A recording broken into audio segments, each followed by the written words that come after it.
और बिहार को सामाजिक न्याय में भारत के पटल पर एक मुख्य स्थान पर लाया। ये सब हम लोग इस बात के गवाह हैं। लेकिन आज जो हम न्याय की बात कर रहे हैं वो राजनीतिक न्याय की बात करेंगे। राजनीतिक न्याय इसलिए बोल रहा हूं मैं क्योंकि कहीं न कहीं सत्ता के गलियारे में बेगूसराय के विकास को हाशिए पर ला दिया गया है। आपको मैं दो चार चीजों से बताना चाहूंगा। ज्यादा हम पीछे नहीं जाएंगे, हम शत्रुघ्न बाबू के कार्यकाल में नहीं जाएंगे जब मक्का अनुसंधान केंद्र आया था और वो बेगूसराय का आखिरी फैक्ट्री रहा। इस बात को आप जनता तक जरूर बताइए। 1996 के बाद 96 के बाद बेगूसराय में एक भी ऐसा फैक्ट्री, कंपनी या विकास के नाम पे कुछ भी नहीं लाया गया है। इस बात को जनता के जहन में लाना बहुत जरूरी है। विकास की जब बात करेंगे आप ललन सिंह से स्टार्ट कीजिए। 2004 से ललन सिंह, मुनाजिर हसन, भोला बाबू और उसके बाद गिरिराज सिंह, 4 सांसद 20 साल। सूरज भान पहले का 2004 से 20 साल की मैं बात बता रहा हूँ। इस 20 साल में संयोग बस देखा जाए तो भारत में कहीं न कहीं विकास की गति तेज हुई। इसलिए नहीं कि उस दौरान सिर्फ बीजेपी की सरकार है। बीजेपी की सरकार 2014 से 2004 से लेकर 14 तक यूपीए की सरकार है और उसमें भी भारत में विकास की गति तेज हुई बहुतेरे कारण। क्या वजह है कि बिहार को इससे अछूता छोड़ा गया? क्या वजह है बेगूसराय को इससे अछूता छोड़ा गया? आप इतिहास के पन्नों को याद कीजिए। 64 में आया था रिफाइनरी, 62 में फर्टिलाइजर बना था, 62 में थर्मल पावर बना था, 61 में फर्टिलाइजर बनकर तैयार हो गया, चालू हो गया, 59 में राजेंद्र सेतु बन गया।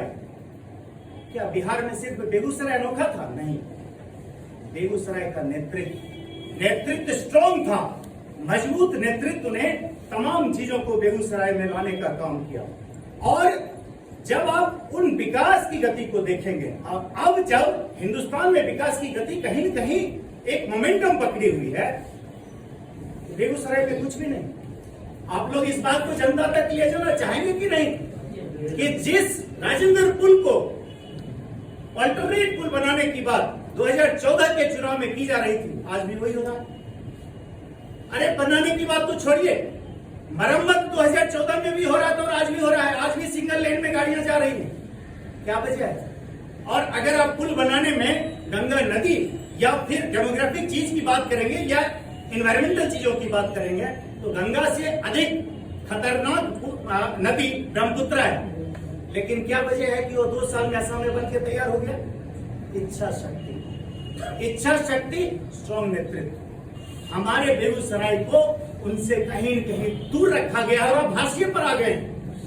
और अब अगर जो दूसरी बात करें, सड़क की बात कीजिए। अरे भैया दूसरी जगह देखिए, बात चल रही है 1350 किलोमीटर दिल्ली से बॉम्बे एक्सप्रेस वे बन रहा है, 12 लेन, 12 लेन, और बोलते हैं कि 14 घंटे में पूरा हो जाएगा। और हम पटना से यहाँ जहां बख्तियारपुर से लेकर के 0 माइल 67 किलोमीटर की दूरी है, वो हम 2.5 घंटे में पूरा कर रहे हैं।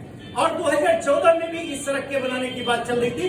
2019 में भी इसी गिरिराज सिंह सांसद ने इस सड़क को दिखा कर वोट लिया और आज 2024 में भी वही हालत है। यहाँ से नेपाल के बॉर्डर की सड़क देखिए, जीर्ण शीर्ण अवस्था में, कोई ध्यान देने वाला। नेशनल हाईवे में राज्य सरकार की सड़क नहीं है। बरौनी से लेकर के मुजफ्फरपुर की सड़क देखिए, टोल भी बना हुआ है बीच में। लेकिन नेशनल हाईवे जो NHAI नितिन गडकरी बोलते हैं कि हमें पैसे का अभाव नहीं है, टोल इतने बने हैं, बावजूद इसके बेगूसराय और इर्द गिर्द विकास की कोई कुछ रेखा ही नहीं दिख रही है। गिरिराज सिंह ने बोला था कि हम यहाँ उलाव के हवाई अड्डे को हम उन्नत करेंगे। क्या हुआ? कहाँ है बताइए? आप लोग भी देख रहे हैं। दरभंगा में DMCH भी है, एम्स भी खुलने की बात हो रही थी, नहीं खुली अलग विषय है, उस पर अलग चर्चा हो सकती है। क्यों? अगर आप एम्स बेगूसराय में नहीं खुलवा सकते हैं, ये कुवत नहीं है आप में, अयोग्यता है आप में, तो आप कम से कम DMCH को बेगूसराय में शिफ्ट कर देते, उसको Dinkar medical college and hospital नाम दे देते दरभंगा की जगह। कुछ तो होता ही है। शैक्षणिक रूप से देखिए, ये तो हॉस्पिटल की बात कर रहा हूँ जहाँ पे 21 लाख की आबादी है वोटर की, है कि नहीं है? हम बच्चों की बात नहीं कर रहे।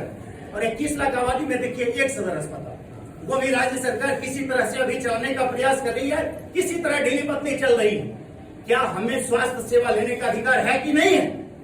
और अगर है तो जनता इस बात को क्यों हम लोग उनके पास तक की आवाज नहीं पहुंचा रहे हैं? जनता क्यों सांप्रदायिक मामलों में ही उलझी हुई है? अभी भी मैं बता रहा हूं, जितने हमारे नेतृत्व बैठे हुए हैं, आप थोड़ा सा संजीदगी रखिए। इस चुनाव में सांप्रदायिक माहौल फैलाने का अभी भी प्रयास किया जाएगा, सचेत रहा जाए।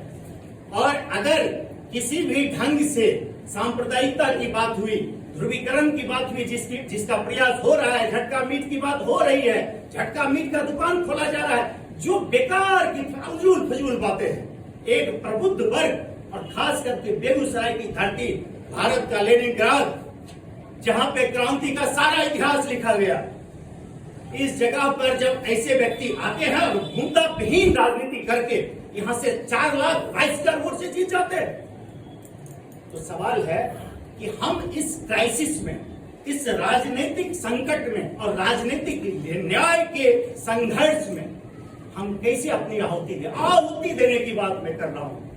आपको जनता के बीच में न सिर्फ इन मुद्दों को देना है, अपनी आहुति देनी है और जनता को यह विश्वास दिलाना है कि यहाँ का नेतृत्व जो अभी अवधेश राय जी को हम जिताने की बात कर रहे हैं,